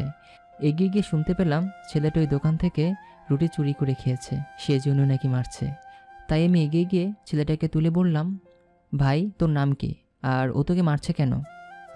ভাই, আমার নাম শিহাব, আর ইনি আমাকে কি সব এর একটা প্যাকেট এগিয়ে দিয়ে বলেছিল এগুলো যেন আমি বিক্রি করি, কিন্তু আমি বিক্রি করতে অস্বীকার করায় আমাকে রুটি চোর বলে মারছে। কথাটা শুনিয়ে চোখটা গরম হয়ে গেল। দোকানদার তখনও ভাব নিয়ে দাঁড়িয়ে আছে। এই টোকাই, তুই কে রে? কাজ করবি আমার নাইলে? কিসের কাজ? দোকানদার একটা প্যাকেট এগিয়ে বলল, এগুলো বিক্রি করে দিবি? প্যাকেটটা ছিল হিরোইনের। এটা তো হিরোইন, তুই এসব বিক্রি করিস? শালা, তোকে তো আমি মারতে আসবে অমনি পেছন থেকে M1911 পিস্তল বের করে ওর মাথায় ঠেকিয়ে বললাম, তুই কি ভাবিস রে, তোকে আমি তোকে পুঁতে ফেলবো। কেনলা পিস্তল দেখে ভয় দেখাচ্ছিস? ট্রিগারে চাপ দিলাম, অমনি বুলেট দোকানদারের মাথা ফুটো করে চলে গেল। এতক্ষণ পর ছেলেটার দিকে তাকালাম, দেখতে খুব সুন্দর, কিন্তু দালালদের চক্রে পড়েছে। পকেটে প্রায় একটু আগে ছিনতায় টাকা ছিল, ওগুলো ওর দিকে বাড়িয়ে দিয়ে বললাম, টাকাগুলো রাখ। না ভাই, আমি নিব না। না নিলে খাবি কি? ভাই আপনি যা করেন আমিও তাই করে খাবো। কেন? ভাই আমি বুঝেছি, ভালো মানুষকে ঠুকরে খায় কিছু মানুষরূপী শয়তান, তাদের শেষ করব ভাই। ঠিক আছে চল। বাস্তবে ফিরে এলাম শিহাবের ডাকে। ভাই কি ভাবছেন এত হাপুস গুপুস করে খেলে তো গলাই বাজে, বুঝেছিস? আস্তে খা। কি করব ভাই, এটা খুব টেস্ট। সমস্যা নেই, আবার এনে দেব। খাওয়ার পর্ব শেষ। ব্যবস্থা হয়েছে? জি বস। তারপর প্ল্যানগুলোকে বুঝিয়ে দিলাম। মাঝ রাস্তায় একলা দাঁড়িয়ে আছি, প্রচুর বৃষ্টি হচ্ছে, তবু আমি দাঁড়িয়ে আছি। একটু পর সামনে দিয়ে কালো রঙের একটা গাড়ি আসলো, ঠিক সামনে এসে থেমে গেল। ড্রাইভার বের হওয়ার আগেই ওর বুক বরাবর শ্যুট করে দিলাম। তারপর ওটাকে গাড়ি থেকে বের করে রাস্তায় রেখে গাড়িতে বসলাম। লুকিং গ্লাসে তাকিয়ে দেখি শালা বেহুশ হয়ে গেছে। ভালোই হলো, এনজয় করা যাবে ভালো মতোই। ড্রাইভ করে বাচ্চাকে ওর বাড়ি নিয়ে আসলাম, কিন্তু ও বেহুশ, হাঁটতে পারবে না। তাই কোলে করে দরজায় কলিং বেল দিলাম। একটু পর 50-এর মতো সুন্দরী এসে দরজা খুলে দিয়ে ব্যস্ত হয়ে পড়ল।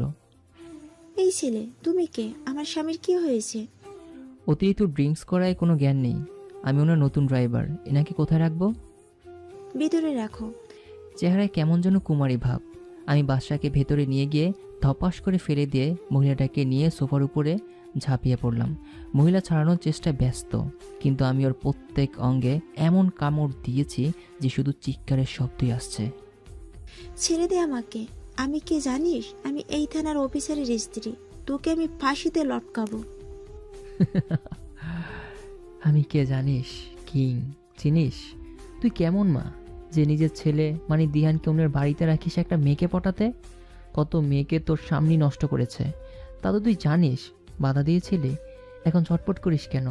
তোর ছেলে যাদের ধর্ষণ করেছিল ঠিক তাদেরও এমনটাই হয়েছিল। ওর কোনো কথা নেই, শুধু চিৎকার ছাড়া। আমিও কম নই, ওর মুখটাকে এমনভাবে ধরেছি যে ওর চোয়ালের হাড়টি ভেঙে যাবে।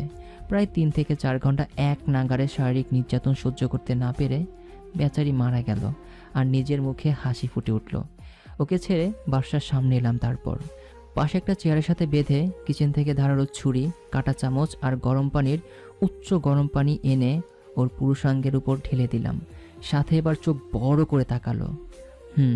নেশা কেটে গেছে ওর। এই তুই কে? আমাকে এখানে এনেছিস কেন?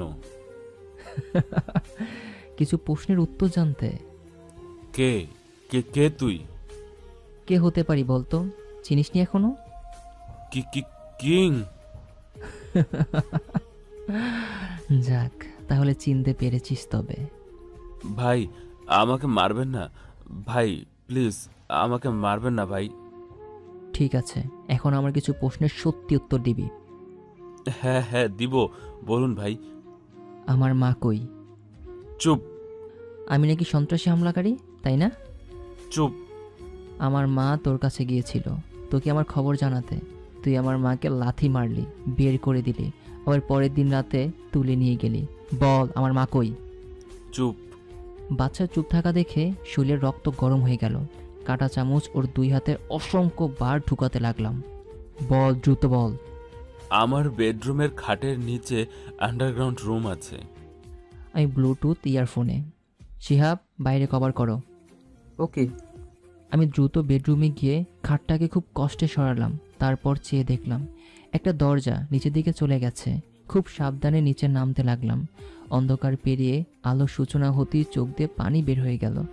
একটা মহিলাকে চেয়ারের সাথে বেঁধে রেখেছে। সামনে এগিয়ে গিয়ে মাকে ডাকলাম, কিন্তু তার কোনো সাড়া নেই। দ্রুত হাতের পালস চেক করে দেখলাম এখনও চলছে। আর দেরি করলাম না, কোলে নিয়ে দ্রুত ড্রয়িং রুমে এলাম।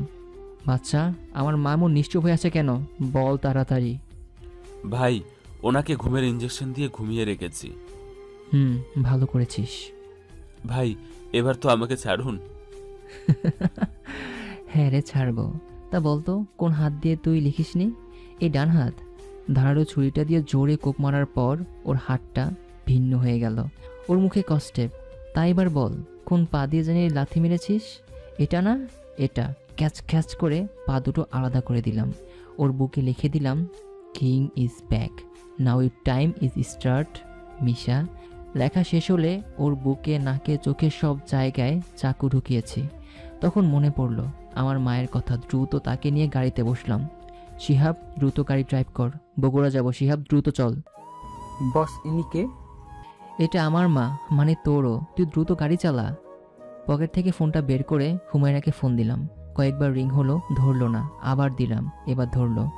হ্যালো হুমায়রা। কি হয়েছে সারাদিন মনে থাকে না, শুধু রাতেই মনে পড়ে আমার কথা। এখন ফাজলামো রাখো, আমি আসছি। তোমার ডাক্তারি যত যন্ত্রপাতি আছে বের করে রাখো। কেন? আর এমন লাগছে কেন তোমার কণ্ঠ?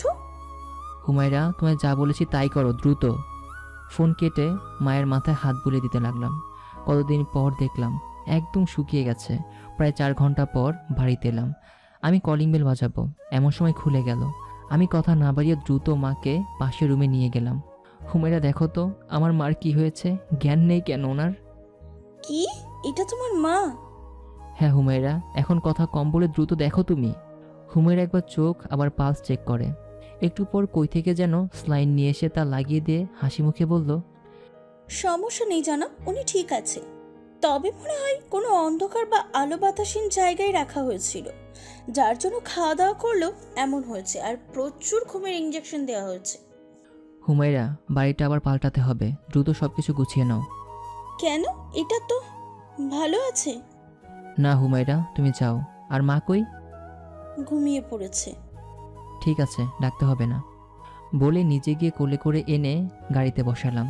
তারপর আমার নিজের মাকেও গাড়িতে বসালাম। একটু পর হুমায়রা এলো, কিন্তু আগেকার গাড়িটাকে আমি অন্য একটা সোলজার দিয়ে বহু দূর নিয়ে নষ্ট করে দিতে বলেছি। 2টা মা আর বউ আর শিহাবকে নিয়ে বেরিয়ে পড়লাম। একটু পর বিশাল এক বাড়িতে আসলাম। এটাই হলো আমার আসল বাড়ি, যা কেউই জানে না। হুমায়রাকে ভেতরে যেতে বলে আমিও মাকে কোলে নিলাম। একটাকে রেখে আবারও আরেকটাকে নিয়ে গেলাম। বাড়িটা পুরো 2 একর জমির উপরে। চারপাশে প্রচুর সোলজার দিয়ে গার্ড দিচ্ছে। আর তাছাড়াও উন্নত মানের যন্ত্রপাতি আছে, মেশিন গানও ফিট করা আছে। এসব ঠিকঠাক করে পরের দিনই চলে আসি ঢাকায়। পরের দিন ঢাকায় আসতে দিয়ার ফোন। বিরক্ত হয়ে রিসিভ করলাম। হ্যালো। তুমি কই? আমি তখন বাসায়। কেন, কি হয়েছে? তোমার কথা বাবাকে বলেছি, তুমি কি আজ আসবে? ঠিক আছে, আসবো। শালে, তোর বাপকে তো শুয়ে দিব আজ। ফোন করলাম শিহাবকে, তারপর যা যা করতে হবে তা বলে দিলাম। তো বিকেলবেলা দিয়াদের বাসায় গিয়ে তো আমি অবাক। পুরো বাড়িতেই সিকিউরিটি দিয়ে ভর্তি। খুব সাবধানে ভেতরে গেলাম। সবাই কেমন যেন আর চোখে তাকালো, কিন্তু কেউই কোনো বাধা দিল না। এখন আমি বসে আছি মিশার সামনে, আর দিয়ে গিয়েছে চার নাস্তা আনতে। তুমি কি জানো আমি কে? জি জি। এমন ভাব করছি যেন ওকে দেখে আমার ভয় হাঁটু কাঁপছে। আমার এমন অবস্থা দেখে মিশা হেসে দিল, আমি একটু হাসলাম। ইয়াং ম্যান, ভয় পেও না, আমি তোমাকে কিছু বলবো না। আমি চাই সবাই আমাকে দেখে ভয় পাক, কিন্তু তুমি আমার জামাই হবে, তোমাকেও আমার মতো হতে হবে, ভয়কেই জয় করতে হবে। আমি তোমাকে আমার জায়গাটা ছেড়ে দিব, কি নিবা?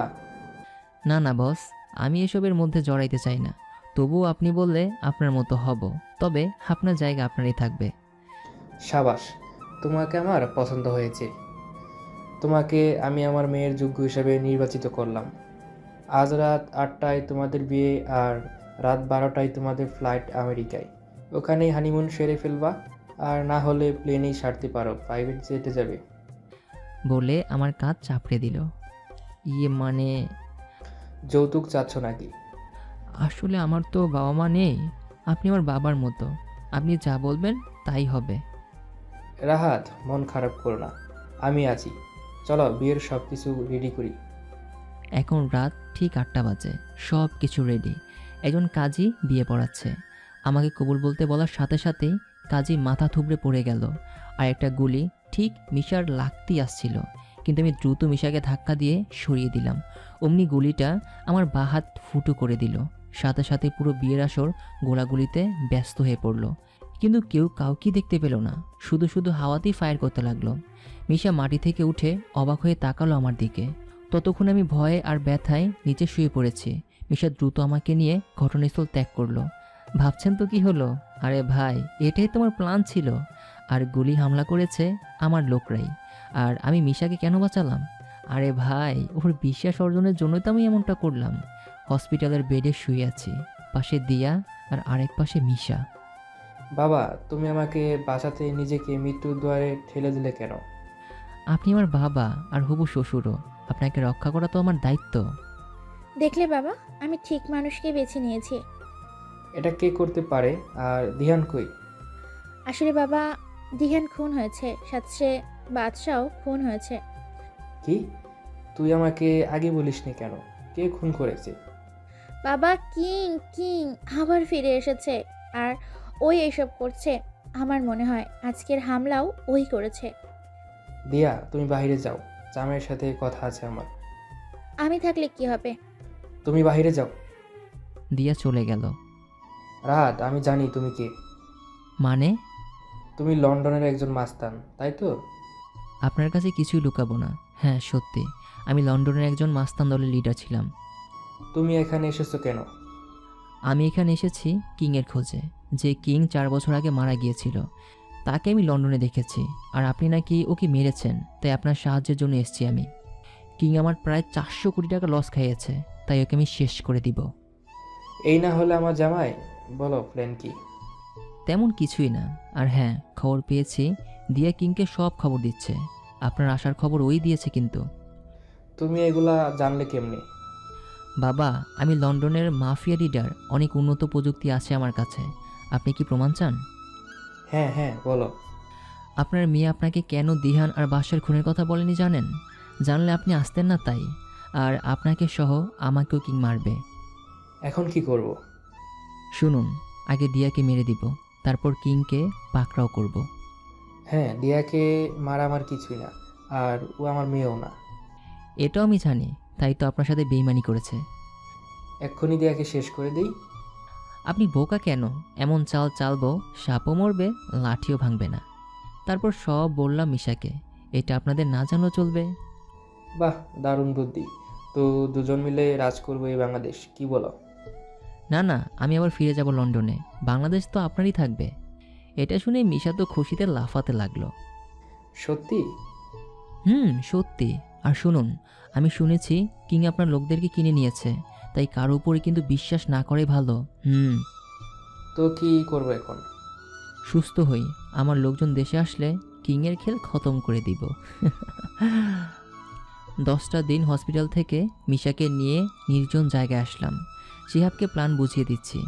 এমন সময় পেছন থেকে দিয়া হাততালি দিয়ে বলল, বাহ, তুই তো খুব ড্রামাবাজ। নিজেই কিং হয়ে রাহাত সজীব বাবাকে বলল। আমি তো রাহাত কিং হব কেন? আমি জানি কিং তুই, রাহাত নয়। বল, আমার রাহাত কই? আমি অট্ট হাসি দিয়ে বললাম, তোর রাহাতকে তুই পাবি, কিন্তু ছোট্ট একটা কাজ করতে হবে। পারবি? রাহাতকে পেতে হলে আমি সব করব, তুই বল। তুই তোর বাপকে খুন করবি, পারবি এটা করতে? পারবো, তবু আমার রাহাতকে চাই। নিজের বাপকে মারতে পারবি? শোনো, বাপ হয়েছে তো কি হয়েছে, আমি আমার রাহাতকে চাই। আজ রাতেই এই মিশার শেষ দিন। এমন সময় মিশা আড়াল থেকে বের হয়ে বলল, জামাই ফাটিয়ে দিয়েছে তো। মা, তুই রাহাতের জন্য আমাকে মারবি? রাহাত তুলে নিয়ে এসো। বর্তমানে সামনে দিয়াকে বেঁধে রাখা হয়েছে, আর ওর মুখের মধ্যে কষ্টেপ দিয়ে আটকে দিয়েছি। ওর কানের কাছে গিয়ে আস্তে আস্তে বললাম, তুই আমাকে ধোকা দিয়েছিলি তাই না? এবার তোকেও আমি ধোকা দিলাম। কত বড় সাহস আমাকে মারবে? জামাই, বুঝিয়ে দাও আমি কে। বলে মিশা চলে গেল। আমি আমার পুরুষত্বর উপরে খাটালাম। তারপর ওর যৌনাঙ্গে চাকু দিয়ে খুঁচিয়ে খুঁচিয়ে একদম থেতলে বানিয়ে দিলাম। মুখ থেকে কষ্টেপটা খুলে ওর জিব্রা গোড়া থেকে কেটে দিলাম। 2টো স্তনই গোড়া কেটে দিলাম। শেষে যখন নিস্তেজ হয়ে যাবে ওর দেহ, তার আগেই পুরো শরীর জুড়ে চাকু ঢুকিয়ে ঢুকিয়ে ফুটো করে দিলাম। শেষে ধর থেকে মাথাটাকে নামিয়ে দিলাম। এমনই হওয়া উচিত বিশ্বাসঘাতকদের শাস্তি। এমনই হওয়া উচিত। এমনই সময় পেছন থেকে কিছু একটা এসে ডান হাতে লাগলো। পেছনে ফিরে দেখি মিশা। খুব অ্যাক্টিং পারিস তুই কিং। আসলে তুই আর হাজার একটা। বাহ ভাই বাহ, মানতে হবে তুই বড় মাপের অভিনেতা। কি বলছেন এসব? আমি আরে পাগলা, আমি তো চালাকি বুঝিনি, কিন্তু তোকে সন্দেহ হয়েছিল কেন জানিস?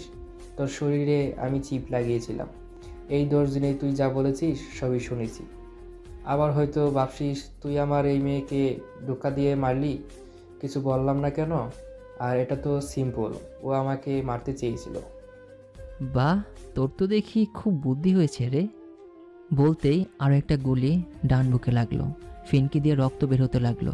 অতিরিক্ত রক্ত পড়ে চোখটা বন্ধ হয়ে এলো। ডান হাতের তালুতে প্রচুর জোরে কামড় দিয়ে চোখ খুলে রাখলাম। মিশার পায়ে হাত চলে গেল। হ্যাঁ রে, হয়েছে, সব তোর দেখে শেখা। আর শোন, পা ধরে লাভ নেই, আমি তোকে ক্ষমা করবো না রে। এখন যা, উপরে যা। আবারও গুলি করতে যাবে, অমনি ওর পা ধরে জোরে টান মারলাম। তাল সামলাতে না পেরে পড়ে গেল। সাথে ওর হাত থেকে পিস্তলটা পড়ে গেল। আমি রহস্যময় হাসি দিয়ে গুলি থেকে সমস্ত বুলেট বের করে নিলাম। চল, এবার হ্যান্ড টু হ্যান্ড ফাইট হোক। চল, হয়ে যাক। মিশে একের পরে কিক মারতে লাগলো। আমি সেগুলো কভার করতে হিমশিম খেয়ে গেলাম। এদিকে রক্ত বের হচ্ছে প্রচুর। হঠাৎ একটা লাথি বাম হাতের ক্ষতস্থানে লেগে গেল। মুখ কালো হয়ে গিয়েছে, তবুও নিজেকে ঠিক করে পকেট থেকে ছোট্ট মাপের 2 ইঞ্চি বার্মিস চাকু বের করে হাতে নিলাম। তারপর বুলেটের মতো দৌড়ে মিশার হাত পায়ে বসাতে লাগলাম, একদম তামিল মুভির মতো, যেটা নায়ক ছিল আল্লু অর্জুন। যাই হোক, মিশার ক্ষতস্থানগুলো ছোট হলেও প্রচুর পরিমাণে ইনজুরি হতে লাগলো। আর মিশা কুপকাত হয়ে বসে রইল। পাশ থেকে পিস্তলটা রিলোড করে ওর সামনে বসলাম। কি পাগলা, তুই আমাকে মারবি? তোর মা আমার হাতে বন্দি, কোথায় আছে আমি ছাড়া কেউ জানে না। তুই তো দেখি বোকা রে। আরে ভাষাকে মেরেই তো আমার মাকে নিজের কাছে নিয়ে গেছি। কিন্তু এটা কিভাবে সম্ভব? থাক না রে ওসব, এখন যা, উপরে যা তুই। বল না রে, কিভাবে তুই বাদশাহীর খবর পেলি? আরে সব জানবি কেন, এত শখ তোর? এটা না জানলে আমি মরেও শান্তি পাবো না রে। কোনো কথা না বলে ম্যাগজিনের সব কটা বুলেট ওর কপালে ঢুকিয়ে দিলাম। এতক্ষণে রক্ত বের হয়ে গিয়েছে, ধীরে ধীরে চোখ বন্ধ হয়ে আসছে। হয়তো মারা যাব।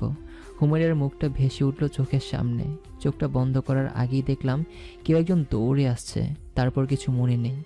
এদিকে পুরো 1 সপ্তাহ হয়ে গেল। আমার খবর না পেয়ে হুমায়রাকে যে নাম্বারটা দিয়ে আসছিলাম ওই নাম্বারে ফোন দিল। 4 মাস পর আস্তে আস্তে চোখ খুলে তাকালাম। পাশে একজন বয়স্ক মহিলা, বয়স আনুমানিক 70 হবে। মা? হ্যাঁ, এটা আমার মা। বাবা, তোর জ্ঞান ফিরেছে? হ্যাঁ মা, তুমিও ঠিক আছো তো? বাবারে, কেমনে ঠিক থাকি বল? কতদিন দেখিনি তো, আজ খুশি রে বাপ তোকে দেখে। আমি মাকে জড়িয়ে ধরে কেঁদে দিলাম। আমার মা কপালে চুমু দিয়ে নিজের শাড়ির আঁচলটা দিয়ে চোখের পানিগুলোকে মুছে দিল আর মুচকে একটা হাসি দিল। এমন সময় শিহাব রুমে এলো। ভাই তুমি ঠিক আছো? জানো কত ভয় পেয়ে গিয়েছিলাম। পাগল একটা। দেখেছো মা, ভাইয়া কি বলছে? ও সুস্থ হোক, ওকে আমি কান মরে দিব। আমার ছোট ছেলেকে পাগল বলে। এমন সময় আমার আরও একটা মা এলো। এসেই আমার কানটাকে মলে দিয়ে, এই হতচ্ছাড়া, নিজের কি অবস্থা করেছিস দেখেছিস? আমাকে কাঁদিয়ে মজা পাস তুই?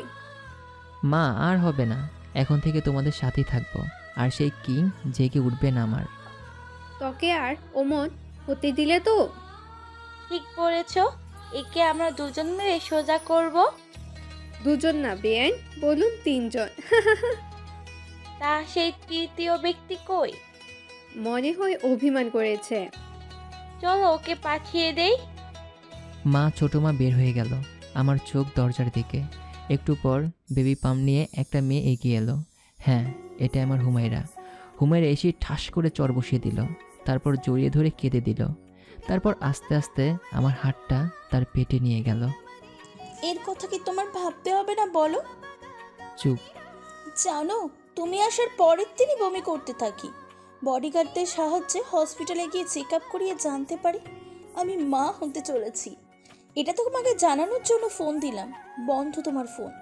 এভাবে 7টা দিন দিয়েছি। পরে তোমার দেওয়া নাম্বারে ফোন দিয়ে জানতে পারি তুমি এখানে। এক প্রকার ছুটতে এসেছি আমি। আজ আমার অন্তঃসত্ত্বার 6 মাস হলো। কই আমার স্বামী আমার পাশে থাকবে তা নয়, মহারাজ এখানে শুয়ে আছে আর তার সেবা আমার করতে হচ্ছে। কই সে আমার জন্য টেনশন করবে তা নয়, তার জন্য আমাকে টেনশন করতে হচ্ছে। অনেক বড় ব্যাপার। আচ্ছা এখন কি করবে সেটা বলো। হুমায়রা কিছু না বলে কেবিনের দরজা বন্ধ করে দিয়ে এসে আমার পাশে শুয়ে পড়ল। তেমন কিছু না সাহেব, অনেকদিন নিশ্চিন্তে ঘুমাতে পারিনি, তাই এখন আমার জীবন্ত কোলবালিশকে জড়িয়ে ধরে সারাদিন ঘুমাবো, কোনো কথা শুনবো না। কিন্তু আমার যে ব্যথা আছে। থাকে থাকুক, তবু ঘুমাবো, ওসব শুনবো না। বলে চোখটা বন্ধ করে নিল। আমিও ওর মুখের দিকে তাকিয়ে আছি। কি সুন্দর আমার মায়াবতী।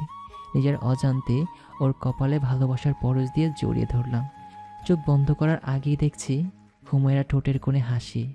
আহ কি সেই মিষ্টি হাসি। সমাপ্ত। আশা করি এই গল্পটা আপনাদের কাছে খুবই ভালো লেগেছে।